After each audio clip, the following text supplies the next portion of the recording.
After my 20th vlog, I think it's about time I introduce myself properly and the story that led me to renovating this 100-year-old school with 12 rooms on my own. Yesterday, on the 10th of December, it's been 2 years exactly since my mother passed away. Unexpectedly, after being diagnosed with acute leukemia only 4 days before. I was deep in grief 10 days later when I got a call from a real estate agent that I had been in touch with 6 months prior. My mother's death hit me very hard, but having this dream house within my reach pushed me forward and made me so hopeful about the future. But let's start from the beginning. I was born in 1986. These are my parents, Pia and Lars. They wanted to live in the countryside and bought a house in Värmland. They were influenced by the late green wave in the 80s in Sweden and wanted to live a sustainable life.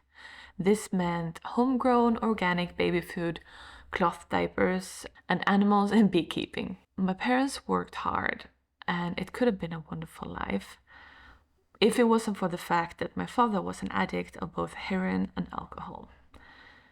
And this realization came too late for my mother, and having a second child, my baby brother Rasmus, didn't make things better as they probably both thought it would. When I was 2 years old, my mother divorced my father and moved back to Helsingborg and bought an apartment where we had a few happy years. We saw my father once in a while when he had sober periods. He never gave up the dream to become clean and never stopped trying, even though he went to jail. And thanks to my grandmother and my mother, I don't have one single memory of my father as a substance abuser. When we visited him, it was under the supervision of my grandmother, who protected the sober image so that we would be spared of seeing that side of him. When I was 10 years old, my mother had cancer, and when she underwent treatment, we lived with a lovely family through social services who took care of us when my mother couldn't. She survived, but she must have been so scared she wouldn't. And we never understood that it could mean that she might die. But I remember I used to have stomach ache from worrying. So fast forward 3 years and she gets cancer again and survives it again. But this time I made the choice at the tender age of 13 that I didn't want help from the social services. I didn't want any stranger coming into the house. And I said that I could take care of my little brother. And when my mother had to go away for treatments to the hospital, which meant about a week once in a while, then she prepared and stocked up with dinners. She froze for us and we managed to get through that time. Even though I definitely took the opportunity during these years to take advantage of the freedom of no supervision. But the reason why I'm sharing all of this is because it seems hard for some people to understand how I have the self-confidence to take on such a big project on my own. But looking back at what my mother managed to do on her own, this really seems like a piece of cake for me. But I was raised to be a smart, self-dependent girl. When I was 13, I had also decided to become a civil engineer, which I did.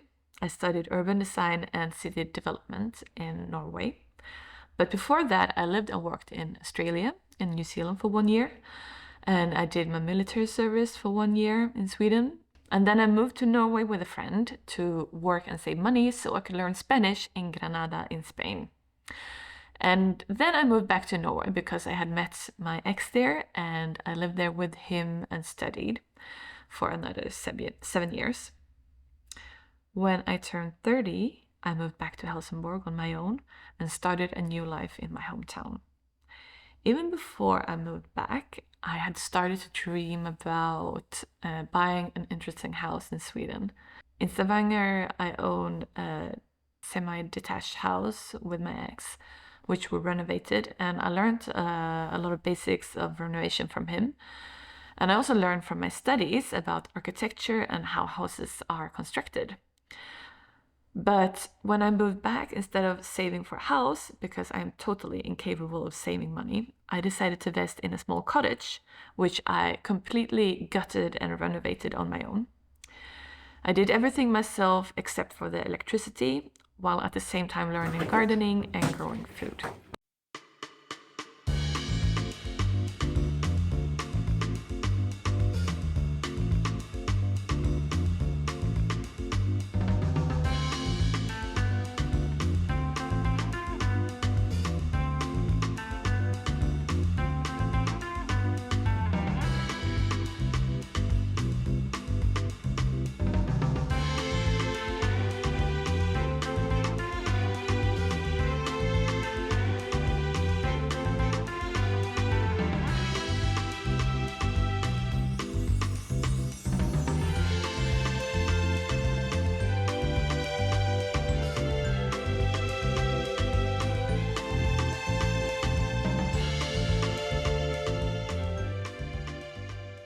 One of the reasons why I never could save money was because of another big passion of mine, which is traveling. Since I moved back to Sweden in 2016, I traveled to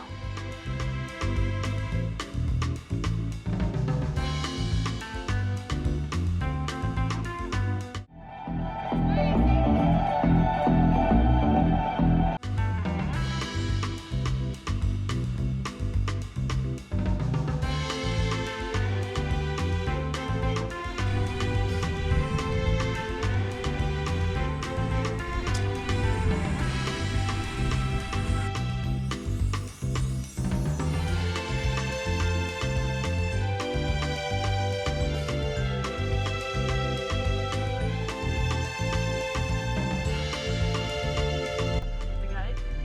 It's back there, and I took over the car.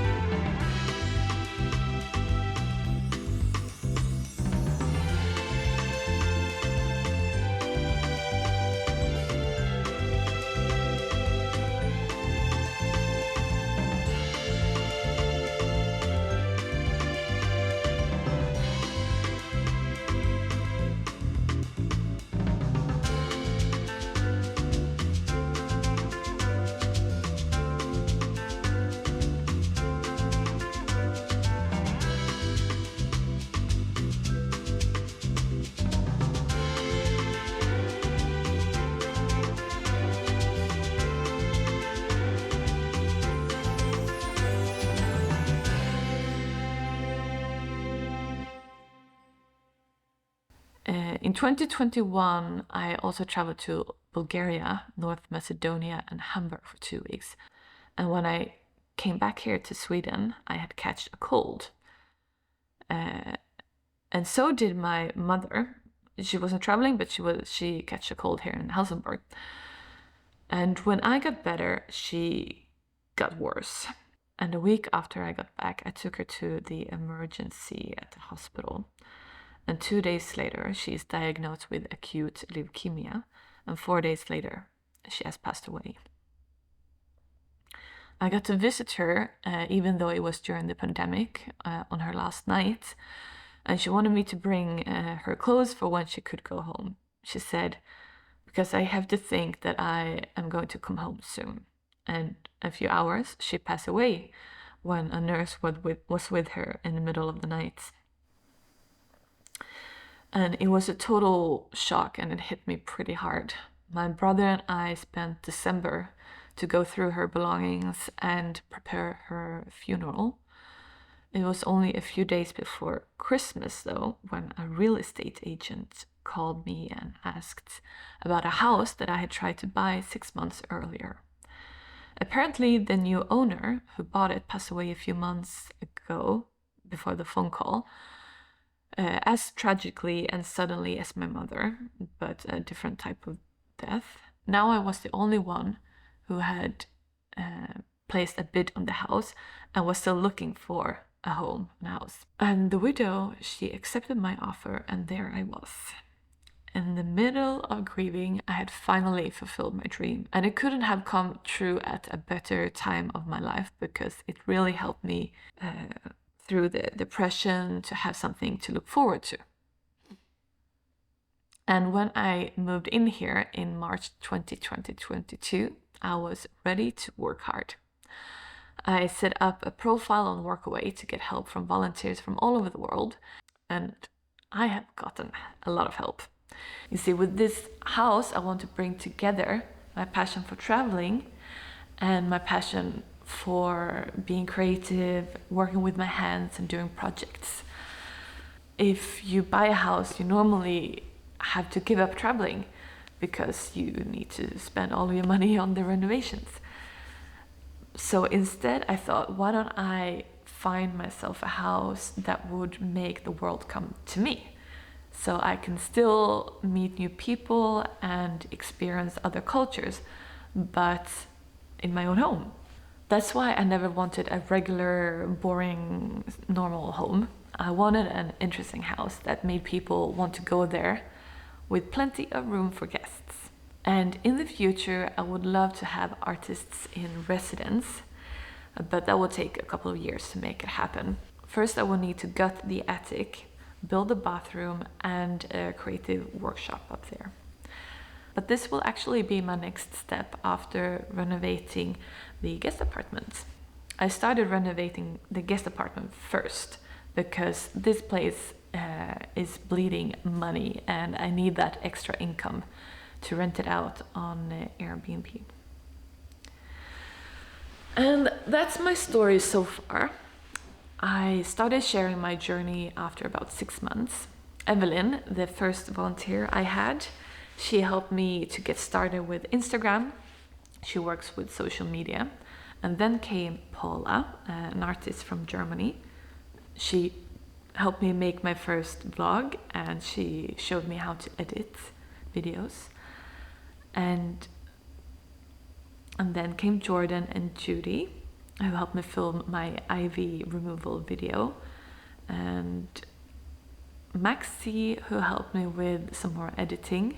And almost a year ago, Mika and Sophia from Nashville, they work with photography and videography in the music industry there.